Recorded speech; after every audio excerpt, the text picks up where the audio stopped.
வணக்கம். இப்போ நீங்கள் பார்க்குறது வாலிகண்டபுரத்தில் இருக்கிற வாலீஸ்வரர் திருக்கோயில் தாங்க.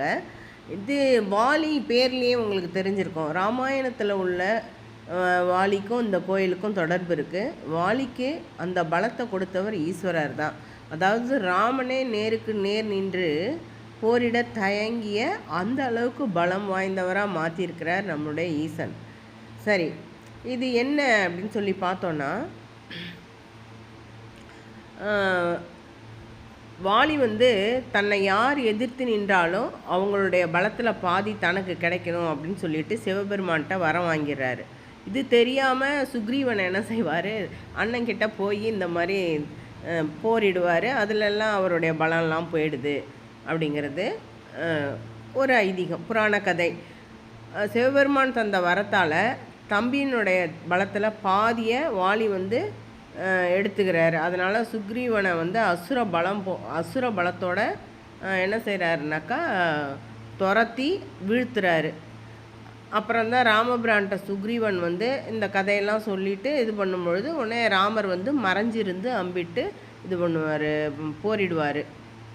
சரி, நடராஜர் பார்த்தீங்களா எவ்வளோ அழகாக இருக்கிறாருன்னு. சரி, அப்படி அன்னைக்கு கிஷ்கிந்தை வனத்தில் சிவபெருமான்கிட்ட இது பண்ணது வாலி காண்டமாக நடந்திருக்கும் இல்லையா, கிஷ்கிந்தை காண்டம். அதில் வாலிகண்டபுரமாக இருக்கிறது இந்த இடம்தான். இங்கே உள்ள வாலி சிவபெருமானை வழிபட்டதுனால வாலீஸ்வரராகவும் அம்பாள் வாளாம்பிகையாகவும் வச்சிருக்காங்க. இங்கே சுயம்புலிங்கமாக சிவன் காட்சி தராரு. எதிர பார்த்திங்கன்னா ஒரே ஒரு நந்தி தான் இருக்கும். ஆனால் இங்கே பாலநந்தி, யவநந்தி, விருத்த நந்தி என 3 நந்திகள் இருக்கிறது சிறப்பு. எதிரிகளை வீழ்த்த வாலிக்கு வரம் தந்த வாலீஸ்வரரை வணங்கினால் சத்ரு தோஷம்லாம் போயிடும். அடுத்தது குழந்தை வரம் வேணும் அப்படின்னாக்கா, இங்கே அம்பாள் துர்கஸ்வரூபினியாக காட்சி கொடுக்கறதுனால இந்த தளத்தில் துர்க்கைக்கு தனியாக சந்நிதி கிடையாது. அம்பாளுக்கு எதிரில் ஒரு ரிஷப வாகனம் தான் இருக்குது. ஆனால் இங்கே சிம்ம வாகனத்தை பார்க்க முடியுது. ஆடிப்பூர திருநாளின் போது அம்மனுக்கு வளையல் காப்பு சாத்தி அந்த வளையல்களை பக்தர்களுக்கு கொடுக்குறாங்க. இந்த வைபவத்தில் வாளாம்பிகையை தரிசித்து வளையல்களை பெற்று சென்றால் குழந்தை பாக்கியம் நிச்சயமாக கைகூடி வரும் அப்படிங்கிறது நம்பிக்கைங்க. அதாவது தகர்க்க முடியாத நம்பிக்கை. சரி, மகா சிவராத்திரி நடக்குது இல்லையா, அப்போ அன்னாபிஷேகமும் கார்த்திகை மாதத்தில் சோமவார பூஜையும் வாலீஸ்வரருக்கு விசேஷமான வைபவங்கள். அடுத்தது அம்பாள் சிவனுக்கு அடுத்தபடியாக இங்கே ஒரு முருகன் அப்படி ஆஜானுபாகுவாக இருக்காருங்க. முருகன் போற்றப்படுகிறார். சரி, இவர் அருணகிரிநாதருக்கு தண்டாயுதபாணியாக கம்பீரமாக காட்சி தர முருகனை இங்கே பார்க்க முடியும். கந்தன் வடக்கு நோக்கி சந்நிதி கொண்டிருப்பதாக சொல்லப்படுது. இவருக்காக பங்குனி உத்தரத்தப்ப 3 நாள் திருவிழா நடைபெறுது. அடுத்தது சோமவார பூஜை, வாலீஸ்வரருக்கு விசேஷமான வைபவங்கள் இதெல்லாம் நடக்குது. பயத்தை போக்கும் கால பைரவர் தான் இப்போ நீங்கள் பார்த்தீங்க. பிரகாரத்தில் வாலீஸ்வரருக்கு வலது பக்கம் ஒரே கல்லில் 1008 லிங்கங்கள் வடிக்கப்பட்ட பெரிய லிங்கம் ஒன்று இருக்குது. இந்த லிங்கத்தை வழிபட்டால் 1008 சிவாலயங்களுக்கு சென்று வழிபட்ட பலனை அடையலாம் அப்படிங்கிறது நம்பிக்கைங்க. இதோ அந்த லிங்கம் தான் அது பாருங்கள். அடுத்தது தேய்பிரை அஷ்டமியில் கபால பைரவருக்கு வேப்ப எண்ணெய் தீபம், மிளகு தீபம் போட்டால் பில்லி சூனியம் திருஷ்டி கழியும் அப்படிங்கிறது நம்பிக்கை. அடுத்தது இத்திருத்தலத்தில் சேஷ்டாதேவி என்ற ஒரு அம்மன் இருக்கிறார். இந்த அம்மனை தங்களின் குலதெய்வமாக வழிபட்ட சோழ மன்னர்கள் போருக்கு போகும் முன் அந்த அம்மனை வழிபட்டு செல்வதை வழக்கமாக ஆக்கியிருக்காங்களாம். எப்பயுமே வழக்கமாக அதை சேஷ்டாதேவியை வணங்கிவிட்டு போனால் மட்டும்தான் அவங்களுக்கு வெற்றி கிடைக்கும். அதாவது அவங்க என்ன செய்வாங்களாம், எதிரிகளை மந்தமாக்கிடுவாங்களாம். அதனால் இவங்களால் ஈஸியாக வெற்றி பெற முடியும் அப்படிங்கிறது ஐதீகம். அவ்வளோ சிறப்பு வாய்ந்த இந்த கோயில். அடுத்தது பார்த்திங்கன்னா, அங்கே இருக்கிற அந்த குளம் இருக்கு இல்லையா, அந்த குளத்தினுடைய படியிலேருந்து பார்த்தோன்னா அப்படியே அந்த கோபுரம், வெளிப்புறம் ராஜகோபுரம் அப்படியே தெரியுங்க. அது பார்க்குறதுக்கு ரொம்ப அழகாக இருந்தது. அதுவும் நாங்கள் பார்த்தோம், ரொம்ப நல்லா இருந்தது. மற்றபடி சிவன் கோயிலில் என்னென்ன வழக்கமாக இருக்குமோ அதே மாதிரி பிரகாரத்தில் பிரகாரத்தில் சிறப்பாக இருந்தது தண்டாயுதபாணி. அவ்வளோ ஆஜானுபாகுவாக இருந்தார். மற்றபடி எல்லாமே இங்கே வந்து விநாயகர் சந்நிதி, அடுத்தது வந்து தட்சிணாமூர்த்தி சந்நிதி, நர்த்தன விநாயகர், அப்படி எல்லாமே இருக்குது. பிரம்மா. அடுத்தது இந்த கோயில் வந்து பல 1000 ஆண்டுகள் முன்னாடி கட்டப்பட்டது.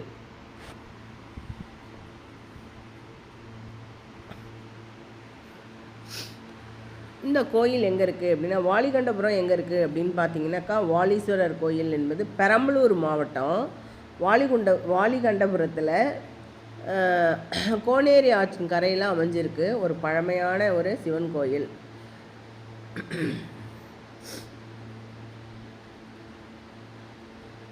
கிருஷ்ணதேவராயர் காலத்தில் கட்டப்பட்டதாக கருதப்படும் குதிரை மண்டபம், அது ரொம்ப அழகான சிற்பங்களை கொண்டதாக இருக்குது. கோயில் பார்த்தீங்கன்னா 11:30 மணிக்காங்க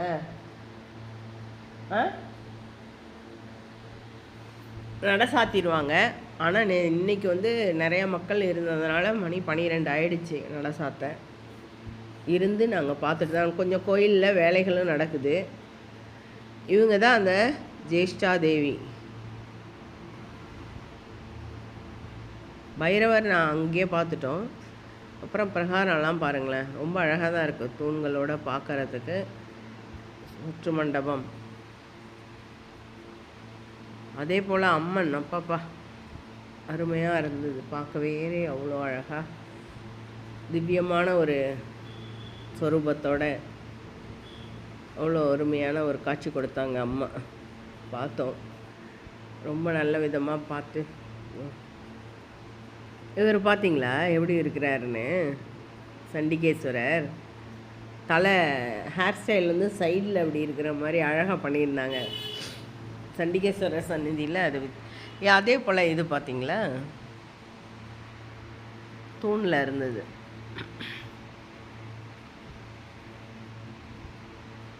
கிணத்துல தண்ணி இருந்துச்சு, பழைய கிணறு. அப்படியே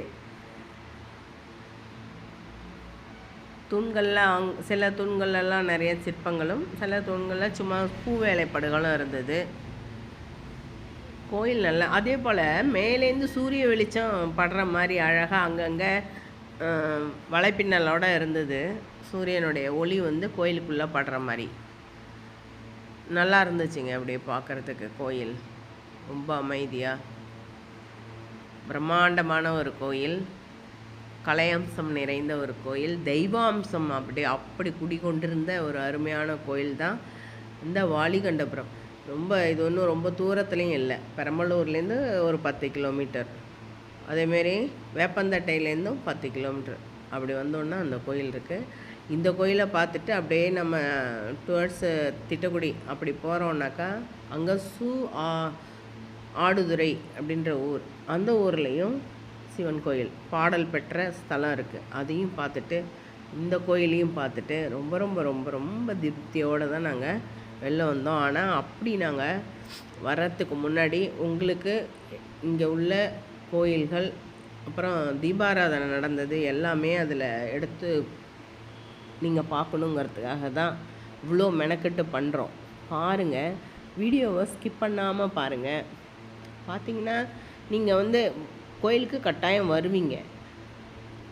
இருந்தாலும் அதுக்கு முன்னாடி ஒரு சில தகவல்களையும் தெரிஞ்சுக்கிட்டு, கூடுதல் தகவல்களும் தெரிஞ்சுக்கிட்டு வரும்பொழுது நமக்கு இன்னும் அதை பார்க்கும்பொழுது இங்கே பாருங்கள் ரொம்ப மன நிம்மதி இருக்கும். அப்படிங்கிறது தான் நான் நினச்சி எடுத்து போட்டது. திவ்யமாக சாமி கும்பிடுங்க. அங்கே பாருங்கள் அம்பாள். வர வழியிலலாம் பார்த்திங்கன்னா வளையல்னாலேயே பந்தல்கள் வச்சுருந்தாங்க. பாருங்களேன், அழகாக இருந்தது. இந்த வளையல்கள் அப்படி வச்சு பண்ணியிருந்தாங்க, நல்லா இருந்தது. கலர்ஃபுல்லாகவும் இருந்தது, பார்க்குறதுக்கே ரொம்ப அழகாக இருந்தா பாருங்கள். அதனாலேயே அப்படியே அதுலேருந்து எடுக்கணும் அப்படின்னு நிறைய பேர் மாவிளக்கு போட்டுறது, அர்ச்சனை அபிஷேகம் கொடுத்துருந்தாங்க. அப்புறம் ஏதோ நிறையா அம்மா சாமியை பார்த்தா பேசுறது கூட நமக்கு தடைப்படுது. அவ்வளோ ஒரு பொலிவான ஒரு தோற்றத்தோட அம்பாள்.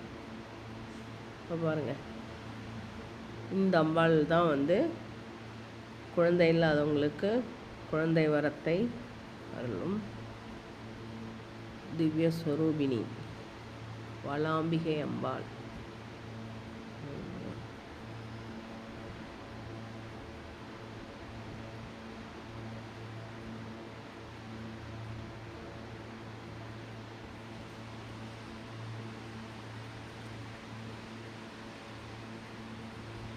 மனம் இருந்தால் மார்க்கம் உண்டுங்க. எதுவுமே நம்ம நினச்சோம் அப்படின்னாக்கா நம்மளால் செய்ய முடியும். நானும் எனக்கு இப்போ எங்களுக்கு வந்து அவங்களுக்கு 65, எனக்கு 60 இருந்தாலும் அப்படியே போயிட்டு இங்கே உள்ள சிவத்தலங்கள் மற்றும் வைணவ தலங்கள் எல்லாமே நாங்கள் அப்படி போயிட்டு சுற்றி நாங்கள் பார்க்குறத மக்களும் பார்க்கணும் அப்படிங்கிறதுக்காக மட்டுமே தான் அதை போடுறோம். பாருங்கள், அவங்க பாருங்கள், தீபாராதனை நடக்குது. உங்களுடைய கருத்துக்களை சொல்லுங்கள். ரொம்ப இதை வந்து இன்னும் எப்படி செய்யலாம் அப்படின்னு உங்களுக்கு ஏதாவது ஒரு கருத்து இருந்தாக்கா அதுவும் சொல்லுங்கள். இல்லை நல்லா இருக்குது அப்படின்னாக்கா நல்லா இருக்குது அப்படி எந்த கருத்தாக இருந்தாலும் நீங்கள் கொஞ்சம் உங்கள் கருத்துக்களையும் கொஞ்சம் பதிவிடுங்கள். வீடியோவை பார்த்துட்டுருக்க உங்கள் எல்லாருக்கும் நல்லதே நடக்கும். எல்லாருக்கும் என்னுடைய மனமார்ந்த நன்றிகள். இவர் தான் நந்திகேஸ்வரர். முன்னாடியே தனி நந்தி மண்டபம் இருக்குல்ல.